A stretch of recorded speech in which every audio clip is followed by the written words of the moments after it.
ప్రభునందు ప్రియమైన దేవుని విశ్వాస సమూహమా, హోప్ టీవీ ఇండియా వీక్షిస్తున్నటువంటి మీ అందరికీ మరొకసారి హృదయపూర్వకమైన ధన్యవాదాలు. మీ అందరికీ ప్రత్యేకమైన ఆహ్వానాన్ని తెలియజేస్తున్నాను. మనమందరము కలిసి మరొక పర్యాయము పరిశుద్ధ గ్రంథము నుండి దేవుడు సృష్టించినటువంటి సృష్టిలో జంతువులు వీటిని గురించి మనం నేర్చుకుంటున్నాము. ఇంతవరకు జలచరాశుల గురించి మనం నేర్చుకున్నాము, పక్షుల గురించి మనం నేర్చుకుని ఉన్నాము. ఇప్పుడు జంతువుల గురించి, పశువుల గురించి మనం నేర్చుకుందాం. అందులో భాగముగా పరిశుద్ధ గ్రంథము నుండి గాడిదని గురించి మనం వాక్యము ద్వారా నేర్చుకుందాం. గాడిద, దీని నుంచి మనం ఏమి నేర్చుకోగలము, దేవుడు మనకి ఏమి నేర్పిస్తున్నారు అనే దాన్ని గూర్చి ఇప్పుడు మనం నేర్చుకోబోతున్నాం. మీరందరూ మీ పరిశుద్ధ గ్రంథాలతో మీరు సిద్ధంగా ఉన్నట్లయితే మనమందరం కలిసి ఏకముగా దేవుని యొక్క వాక్యాన్ని ధ్యానం చేద్దాం. చిన్న ప్రార్థనతో ప్రారంభించుకుందాం. సకల ఆశీర్వాదాలకు కారణభూతుడైన మా దేవా, మా వీక్షకులందరిని బట్టి మీకు వందనాలు. వారిని, వారి కుటుంబాలని మీరు బహుగా దీవించి ఆశీర్వదించి ఈ కార్యక్రమంలన్నింటిని కూడా మీరు ఆశీర్వదించి అభివృద్ధిపరచమని యేసు క్రీస్తు నామమున ప్రార్థన చేయుచున్నాము తండ్రి, ఆమెన్. ఈ సమయంలో గాడిదని గురించి పరిశుద్ధ గ్రంథము నుండి మనం నేర్చుకోబోతున్నాం. ఈ గాడిదని నుంచి దేవుడు మనకి ఏం పాఠాలు నేర్పించబోతున్నారు, మనం ఏమి నేర్చుకోవాలి, మనలో ఉన్నవి ఏమి విడిచిపెట్టుకోవాలి అనే విషయాన్ని గురించి మనం ధ్యానం చేద్దాం. చూద్దాం. వేదవాక్యముగా పరిశుద్ధ గ్రంథము నుండి ఈ గాడిదని గురించి మార్క్స్ వార్త 11వ అధ్యాయము 1వ వచనము. ఇది మనం చూసినట్లయితే ఇది ప్రభువు కోరుకుంటున్న గాడిద. వారు యెరూషలేమునకు సమీపించి ఒలీవల కొండ దగ్గరనున్న బేతనీ అను గ్రామములకు వచ్చినప్పుడు ఆయన తన శిష్యులతో ఇద్దరిని చూచి, మీ ఎదుటనున్న గ్రామమునకు వెలుడి, అందులో మీరు ప్రవేశింపగానే కట్టబడి ఉన్న ఒక గాడిదను మీకు కనబడును అని వాక్యములో తెలియపరుస్తూ ఉన్నాడు. కట్టబడినటువంటి గాడిద, దీని గురించి మనకి కొన్ని పాఠాలు దేవుడు నేర్పించనై ఉన్నాడు. ఈ వేద వాక్యాన్ని మనం చదువుకోక మునుపు అసలు గాడిదలో ఉన్న లక్షణాలు ఏమిటో ఒకసారి మనం చూద్దాం. చూడండి, గాడిద అపవిత్రమైనటువంటి జాబితాలోదే. అయినప్పటికీ దేవుడు ఒక పాఠాన్ని దీని నుంచి మనకి నేర్పిస్తూ ఉన్నారు. గాడిదను పూర్వము ప్రయాణానికి ఒక వాహనముగా ఈ గాడిదలను లేక గుర్రములను లేదా ఒంటెలను ఉపయోగించేవారు. ఈ గాడిదలైతే ప్రత్యేకంగా ఇప్పుడు మనం నేర్చుకుంటున్నది అంశము గాడిదలు కాబట్టి ఇవి వాటి యొక్క భుజము మీద ఎంతో బరువులను మోస్తూ ఈ గాడిదలు ప్రయాణం చేస్తూ ఉండేవి. ఆ యజమానుల్ని వాటి మీద కూర్చోబెట్టుకొని అవి సుదీర్ఘమైన ప్రయాణాలు చేస్తూ ఉండేవి.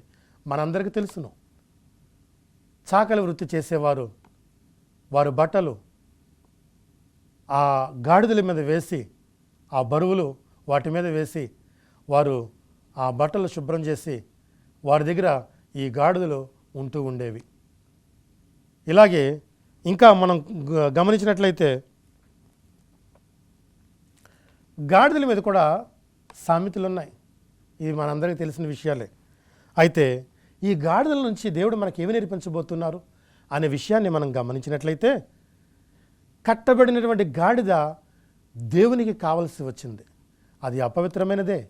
అయినప్పటికీ గాడిదను దేవుడు కోరుకుంటున్నారు, ఆయన ఎన్నుకున్నారు దానిని. కాబట్టి గాడిద నుండి మనం ఈరోజు కొన్ని విషయాలు నేర్చుకోబోతున్నాం.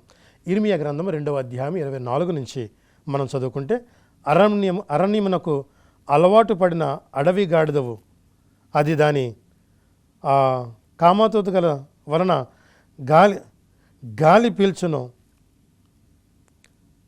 కలుసుకున్నప్పుడు దాన్ని త్రిప్పగలవాడు ఎవడు, దాని వెనుక ఆ గాడిదలో ఏదియు అలసియుండు దాన్ని ఆ మాంసములో కనబడును అని దేవుని యొక్క వాక్యము చెప్పబడుతూ ఉన్నది. ఇర్మియా గ్రంథము 2వ అధ్యాయం 24వ వచనంలో.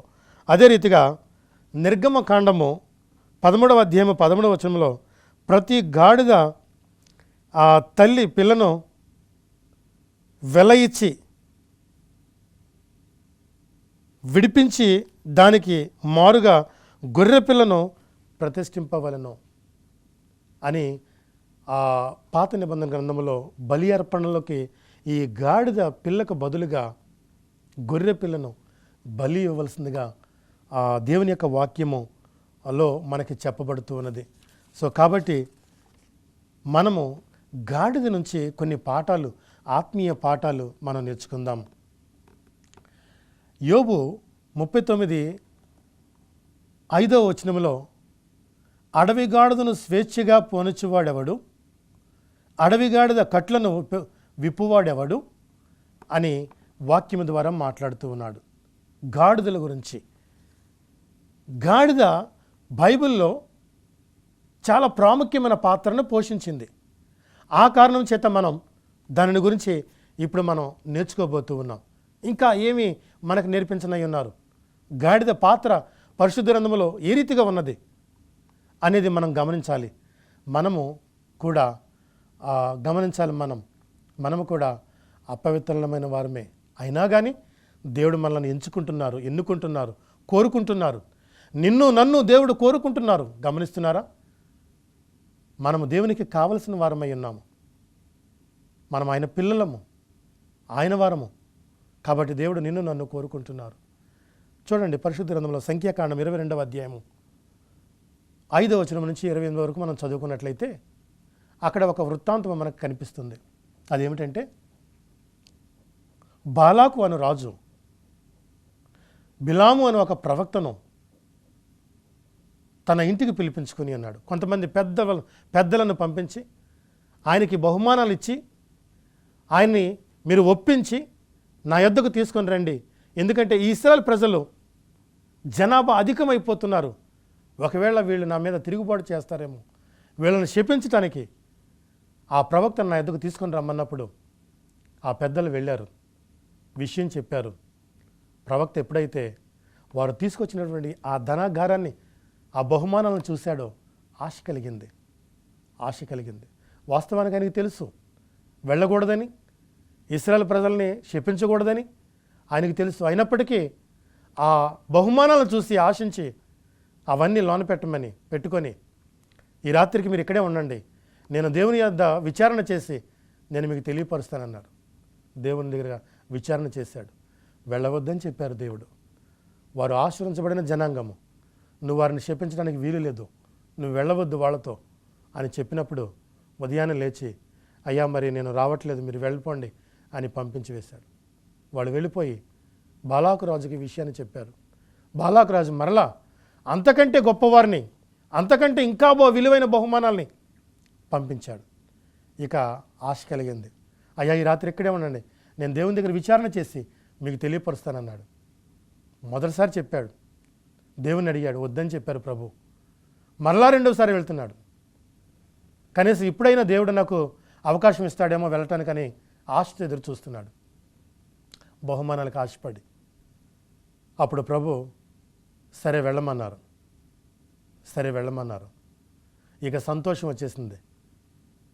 బయలుదేరాడు, తన గాడిదని తీసుకున్నాడు, గాడిద మీద ఎక్కాడు. ప్రవక్త బయలుదేరి వెళుతున్నాడు. కొంత దూరం వెళ్ళిన తర్వాత గాడిద ముందు కదలట్లేదు, అటు ఇటు తిరుగుతుంది. గాడిదని కొడుతున్నాడు, చాలా కోపడుతున్నాడు, ఎప్పుడూ లేదు అంత తీవ్రంగా దాన్ని కొడుతున్నాడు. అయినప్పటికీ గాడిద అటు ఇటు తిరుగుతుందే తప్ప ముందుకు సాగట్లేదు. అప్పుడు గాడిదతో మాట్లాడుతున్నాడు, నీవు నా దానమైన కానించి ఎప్పుడు నువ్వు ఇలా చేయలేదు, ఒకవేళ నా చేతిలో కనుక కత్తి ఉంటే నేను నిన్ను చంపివేసేవాడిని అని అన్నప్పుడు ఆ గాడిద నోరు తెరిచి మాట్లాడుతుంది. గమనించండి, ఇక్కడ ప్రత్యేకమైన విషయం ఏమిటంటే, గాడిద మనిషితో, అది కూడా ఒక ప్రవక్తతో మాట్లాడుతుంది. ప్రవక్త అక్కడికి గమనించుకోవట్లేదు, గ్రహించలేకపోతున్నాడు.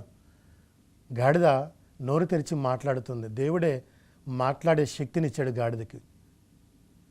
మాట్లాడుతుంది, అయ్యా నేను నీ దానినైన దగ్గర నుంచి నీకెప్పుడైనా నేను ఈ విధంగా చేశానా? లేదు. మరి ఎందుకు నువ్వు నన్ను ఆ విధంగా కొట్టావు అని అన్నప్పుడు, నా చేతిలో కనుక కత్తి ఉంటే నిన్ను చంపేసేదాన్ని అని ప్రవక్త మాట్లాడుతున్నాడు. కానీ అప్పుడు ఆ ఎదురుగా ఉన్న దేవుని యొక్క దూత ఖడ్గముతో సిద్ధంగా ఉన్న దూతను చూశాడు. అప్పుడు ఆ దూత మాట్లాడాడు, ఒకవేళ గాడిది గనక నిన్ను ఆపకుండా ఉండుంటే నువ్వు ఈ పాటికి చచ్చి ఉండేవాడివి, గాడిద బ్రతికేది. కానీ నువ్వు ఆ గాడిదని కొడుతూ ఉన్నావు, హింసిస్తూ ఉన్నావు అని చెప్పినప్పుడు అప్పుడు తను చేసిన తప్పును తెలుసుకున్నాడు. అయితే నేను వెళ్ళటం మీకు ఇష్టం లేకపోతే, నీ చిత్తం కాకపోతే నేను వెనక్కి వెళ్ళిపోతానన్నప్పుడు, లేదు లేదు నువ్వు వెళ్ళు, నీకు దేవుడు ఏదైతే చెప్పారో అదే అక్కడ చెప్పమన్నప్పుడు బిలాము దేవుడు చెప్పినట్లుగా అక్కడ పలికి వచ్చాడు. ప్రియమైన వారులారా, గమనిస్తున్నారా? ప్రవక్త గాడిద మాట్లాడుతుంది ఏంటి అని గ్రహించలేని స్థితిలోకి వెళ్ళిపోయాడు.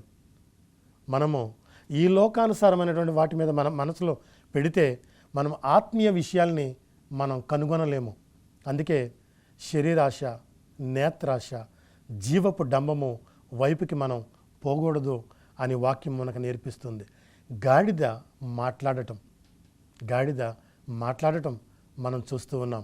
అంతేకాకుండా మనం గమనించినట్లయితే న్యాయాధిపతుల గ్రంథము 15వ అధ్యాయము 15వ వచనములో మరొక వృత్తాంతాన్ని మనం చూడవచ్చు. ఇక్కడ మరొక వృత్తాంతాన్ని మనం చూడవచ్చు.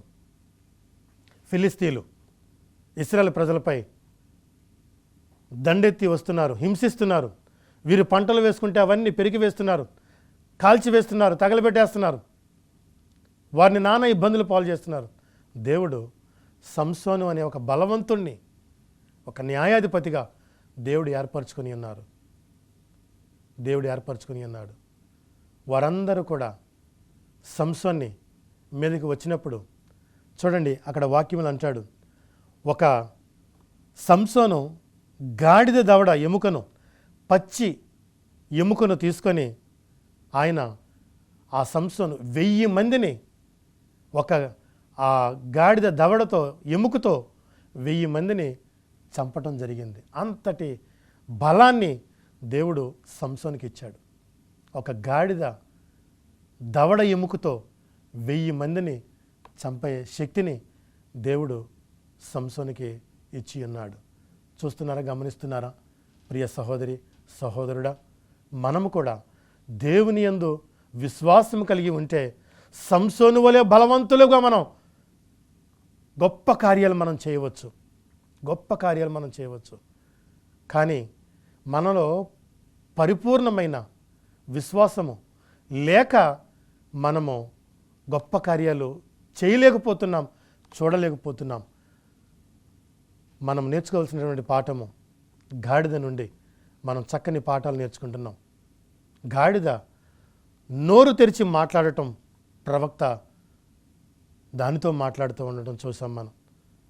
సంసోను పచ్చి గాడిద దవడతో 1000 మందిని చంపటం మనం వాక్యంలో చూస్తూ ఉన్నాం. కాబట్టి ప్రియమైన దేవుని సహోదరి సహోదరులారా, దేవుని యొక్క కార్యాలు గొప్పవి, అద్భుతమైనవి. ఇక్కడ మనం పరిశుద్ధ గ్రంథంలో గాడిదల గురించి ఇంకా చాలా విషయాలు చెప్పబడ్డాయి. నిర్గమకాండం 23వ అధ్యాయం 4వ వచనంలో అక్కడ మరొక గాడిద, తప్పిపోయిన గాడిద మనం చూస్తూ ఉన్నాం. అవును ప్రియులారా, మనము కూడా దేవుని యొద్ద నుంచి తప్పిపోతూ ఉన్నాము. మనము కూడా దేవుని యొద్ద నుంచి దూరం అయిపోతూ ఉన్నాము. మనము గమనించినట్లయితే లూకాసు వార్త 15వ అధ్యాయంలో, లూకాసు వార్త 15వ అధ్యాయం 11 నుంచి 24 వరకు మనం చూస్తే తప్పిపోయిన కుమారుని యొక్క కథ మనందరికీ తెలిసిందే. తండ్రి యొద్దకు వెళ్ళి, అయ్యా నాకు రావాల్సిన ఆస్తి నాకు ఇచ్చేసేయి, నేను నీ నుంచి దూరంగా వెళ్ళిపోతాను అని చెప్పినప్పుడు తండ్రి బాధతో దుఃఖంతో తన ఆస్తిని తనకు అప్పగించగా తను వెళ్ళి అనేక మందితో సంతోషించి ఆనందించి ఆ ఆస్తి అయిపోయేంతవరకు లోకములో సంతోషించి అదంతా అయిపోయిన తర్వాత ఇక అందరూ విడిచిపెట్టేశారు, స్నేహితులు విడిచిపెట్టేశారు, ఒంటరివాడు అయిపోయాడు. అప్పుడు ఏం చేస్తున్నాడంటే, ఇక ఎక్కడైనా పని దొరుకుతుందా అంటే అంత కరువు ప్రాంతం, కరువు సమయం అది. అయితే ఇక పందులు మేపే పనిలోకి వెళ్ళాడు. అది చాలక, అతను పెట్టే ఆహారం చాలక పందులు పొట్టు కూడా తినడం ప్రారంభించారు. ఆ పనిలో నుంచి ఆ యజమాని తీసివేశాడు. అప్పుడు గ్రహించాడు, అయ్యో, నా తండ్రి ఇంట అనేక మంది పనివారు ఉన్నారు, నేను కూడా అక్కడికి వెళితే ఒక పనివానిగా, తండ్రి నీ ఎదుట, పరలోకము ఎదుట నేను పాపం చేశాను అని నా తండ్రి దగ్గర నేను ఒప్పుకుంటాను అని తిరిగి తండ్రి వద్దకు వెళ్ళాడు. ఓ సహోదరి సహోదరుడా, మనము కూడా తప్పిపోయిన గాడిదల వలె మనము కూడా దేవుని యొద్ద నుంచి తప్పిపోయి ఎక్కడికో దూరంగా వెళ్ళిపోతున్నాం. గమనించండి, మనము తిరిగి మరలా దేవుని యొద్దకు రమ్మని, దేవుని యొద్దకు రావాలని మనకి ఈ పాఠం నేర్పిస్తుంది. తర్వాత ఇంకా గాడిదలో అనేక విషయాలు మనం చూస్తూ ఉన్నాం. గాడిద ఎంతో బరువులు మోస్తూ ఉంటుంది. మనం కూడా బరువుతోనే బ్రతుకుతున్నాం, భారంగానే బ్రతుకుతున్నాం, బాధలతోనే బ్రతుకుతున్నాం, ఇబ్బందులతోనే బ్రతుకుతున్నాం. అందుకే ప్రభు అంటున్నారు మత్తయి సువార్త 11వ అధ్యాయం 28వ వచనంలో, ప్రయాసపడి భారం మోస్తున్న సమస్త జనులారా నా యొద్దకు రండి, నేను మీకు విశ్రాంతిని కలుగు చేస్తాను అని ప్రభు మనల్ని పిలుస్తున్నారు. వింటున్నావా దేవుని స్వరాన్ని? దేవుని మాటలు వింటున్నారా? మనం దేవుని యొద్దకు వస్తే మన ప్రతి పాప భారములను దేవుడు తీసివేయటానికి సిద్ధంగా ఉన్నారు, ఇష్టంగా ఉన్నారు. మనం ఆయన యొద్దకు వస్తే మన ప్రతి పాప భారాన్ని ఆయన తొలగించడానికి ఇష్టంగా ఉన్నారు. అంతేకాకుండా గుంటలో పడిపోయినటువంటి గాడిదని గురించి కూడా వాక్యంలో ఉంది. లూకా సువార్త 14వ అధ్యాయము 5వ వచనములో ఉంది. మనము కూడా పాప ఊబిలో కూరుకుపోతున్నాం. అనుదినము, అనునిత్యము పాప ఊబిలోనికి కూరుకుపోతున్నాం. చూపు ద్వారా, నోటు ద్వారా, క్రియల ద్వారా, ఉద్దేశం ద్వారా, నడత ద్వారా అనేక విధాలుగా పాప ఊబిలో కూరుకుపోతూ ఉన్నాం. సహోదరి సహోదరుడా, పాప ఊబిలో కూరుకుపోతున్న నిన్ను నన్ను దేవుడు పిలుస్తున్నారు. ఆయన చెయ్యి పట్టుకొని మనలను పైకి లేపడానికి ఆయన ఇష్టపడుతున్నారు. నీ చెయ్యిను ఆయనకు అందించడానికి నువ్వు సిద్ధంగా ఉన్నావా? పేతురు ఆ రాత్రి వేళ ప్రభువుతో, అయ్యా, నేను కూడా నీకులాగా నీటి మీద నడవాలని ఆశ కలిగి ఉన్నాను, నీ యొద్దకు రావాలనుకుంటున్నాను అని కోరాడు. ప్రభువారు సరే రమ్మన్నారు. పేతురు అడుగు పెట్టాడు, నీటి మీద నడిచాడు, బాగానే ఉంది. రెండో అడుగు వేశాడు, బాగానే ఉంది. అలా కొద్దిగా ముందుకు వెళ్ళేసరికి తన మనసులో ఆ సముద్రం మీద వీస్తున్నటువంటి గాలి తన విశ్వాసాన్ని సన్నగిల్లింపచేసింది. తన హృదయంలో ఒక రకమైనటువంటి గర్వము, నేను నీటి మీద నడుస్తున్నాను అనే స్వభావము తనలో ప్రవేశించింది. ఆ కారణం చేత అతను మునిగిపోసాగాడు, కిందకు మునిగిపోతున్నాడు, నీటిలోకి మునిగిపోతున్నాడు. అప్పుడు ప్రభువా నన్ను రక్షించు అని చెయ్యి పైకి ఇచ్చినప్పుడు ప్రభు వెంటనే ఆ చెయ్యి పట్టుకొని పైకి లేవనెత్తారు.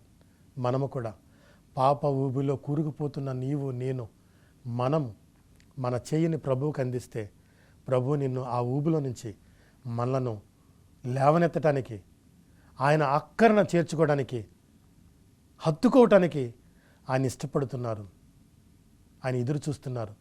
కాబట్టి నువ్వు సిద్ధంగా ఉన్నావా ప్రియ సహోదరి సహోదరుడా? ఆ తర్వాత మరొక విషయాన్ని ప్రభు చెప్పినట్లుగా మీరు వెళ్ళి ఆ గాడిదను నా కొరకు తీసుకురమ్మని చెప్పారు. అది చిన్నదే గాడిద, దాని మీద ఇంతవరకు ఎవరు ఎక్కడం జరగలేదు. కాబట్టి దాన్ని తీసుకొని రమ్మన్నారు, శిష్యుల్ని పంపించారు.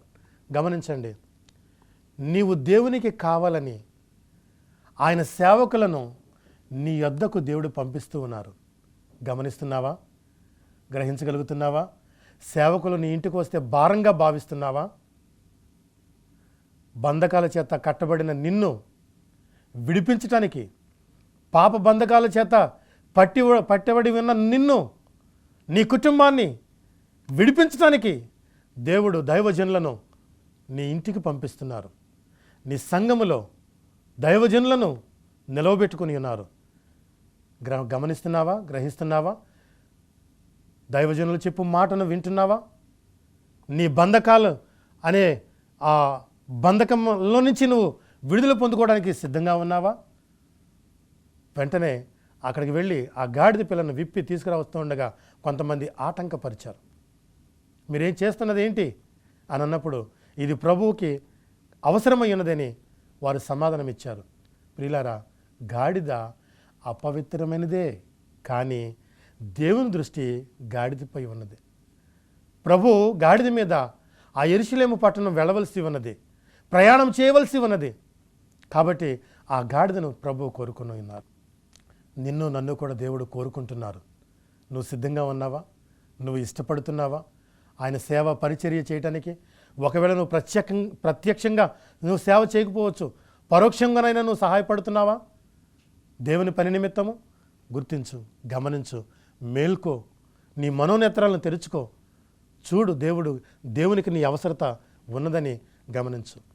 సరే, ఆ గాడిదని విప్పి తీసుకుని వెళ్ళమన్నారు. విప్పి ప్రభు దగ్గరికి తీసుకుని వచ్చారు. మనము కూడా ప్రభు దగ్గరికి వెళ్ళాలి. చాలామంది చాలా సాకులు చెప్తూ ఉంటారు. నేను మందిరానికి రాలేనండి, రావడానికి నేను అర్హుడు కానండి అని సాకులు చెప్తూ ఉంటారు. లేదు, నువ్వు దేవుని సన్నిధికి వెళ్ళాలి. అప్పుడే నీకు విలువ, నీకు రక్షణ. నువ్వు దేవుని సన్నిధికి వెళ్ళాలి. ఈ గాడిద ప్రభు దగ్గరికి వెళ్ళినట్లుగా నీవు దేవుని సన్నిధికి రావాలి. అప్పుడు ఆ గాడిద మీద చక్కగా సన్మానం జరిగింది. వాళ్ళందరూ కూడా ఆ చీరలు, రంగురంగుల చీరలు ఆ గాడిద పైన వేశారు. అలాగే గాడిద నడిచే త్రోవలో కూడా వేశారు. చూడండి ఎంత గౌరవాన్ని ఆ గాడిద, అపవిత్రమైనటువంటి జాతికి చెందినటువంటి ఆ గాడిదకి ఎంత గౌరవం వచ్చిందో దేవుని యొద్దకు వచ్చేసరికి. సహోదరి, సహోదరుడా, నీవు కూడా ఈ లోకములో ఒక పాపిగా కట్టబడి ఉన్నావేమో. దేవుడు నిన్ను కోరుకుంటున్నారు. దేవుడు నిన్ను వీక్షిస్తున్నారు. దేవుడు నిన్ను దృష్టించి ఉంచారు నీ మీద. కాబట్టి నువ్వు దేవుని పనికి అవసరమై ఉన్నది. ఆ గాడిద మీద ప్రభు ఎక్కినప్పుడు చక్కగా స్తుతిస్తూ, గణపరుస్తూ ప్రభువును తోడుకొని వెళ్ళారు. ప్రభు గాడిద మీద ఎందుకు వచ్చారు? ఆయన ఇంకా వేరే వాహనాన్ని తీసుకోవచ్చు కదా, ఇంకా వేరే దేనైనా తీసుకోవచ్చు కదా. కానీ అది ప్రవచనాత్మకమైనటువంటి నెరవేర్పు. అది ప్రవచనాత్మకమైనటువంటి నెరవేర్పు. ప్రభు ఆయన గాడిద మీద రావాల్సి ఉన్నది అని ముందుగానే ప్రవచించబడింది. కాబట్టి ప్రభు ఆ విధముగా గాడిద మీద రావాల్సి వచ్చి ఉన్నది అనే విషయాన్ని మనం గుర్తించి గమనించాలి. ఎస్ ప్రియులారా, నీవు నేను కూడా మనమందరము దేవుని దృష్టిలో ఉన్నాము, దేవుని ప్రణాళికలో ఉన్నాము. నువ్వు ఎవరైనప్పటికీ, నువ్వు ఏమైనప్పటికీ దేవుని దృష్టిలో నువ్వు ఉన్నావు. చివరిగా ఒక వాక్యాన్ని చదువుకుందాం. చూడండి, యెషయా గ్రంథము 1వ అధ్యాయము 2-3 వచనాలు చదువుతున్నాను. యెషయా గ్రంథము 1వ అధ్యాయము 2-3 వచనం. యెహోవా మాట్లాడుచున్నాడు, ఆకాశము ఆలకించుము, భూమి చెవియొగ్గుము. నేను పిల్లలను పెంచి గొప్పవారినిగా చేసి తిని, వారు నా మీద తిరగబడి ఉన్నారు. ఎద్దు తన కామాందును ఇరుగును, గాడిద తన సొంత వారిని దొడ్డెను తెలుసుకొనును. ఇశ్రాయేలుకు తెలివి లేదు, నా జనులు యోచింపరు. ఎంత దుఃఖిస్తున్నారో, బాధతో మాట్లాడుతున్నారో చూడండి. పశువులు వాటి యొక్క యజమానుల్ని, వాటి యొక్క స్థలాన్ని అవి గుర్తిస్తున్నాయి. కానీ మనుషులు దేవుని గుర్తించలేని స్థితిలో ఉన్నారు. ఆ కారణం చేత దేవుడు నిన్ను నన్ను మరొక్కసారి ఆహ్వానిస్తూ ఈ గాడిద ద్వారా మనకు ఒక సందేశాన్ని పంపిస్తున్నారు. ప్రియ సహోదరి, సహోదరుడా, నువ్వు సిద్ధంగా ఉన్నావా? నువ్వు సిద్ధంగా ఉన్నట్లయితే దేవునికి ప్రార్థించు. దేవుడు మనందరికీ తోడై నడిపించును గాక. ఆమేన్. అందరికీ వందనాలు.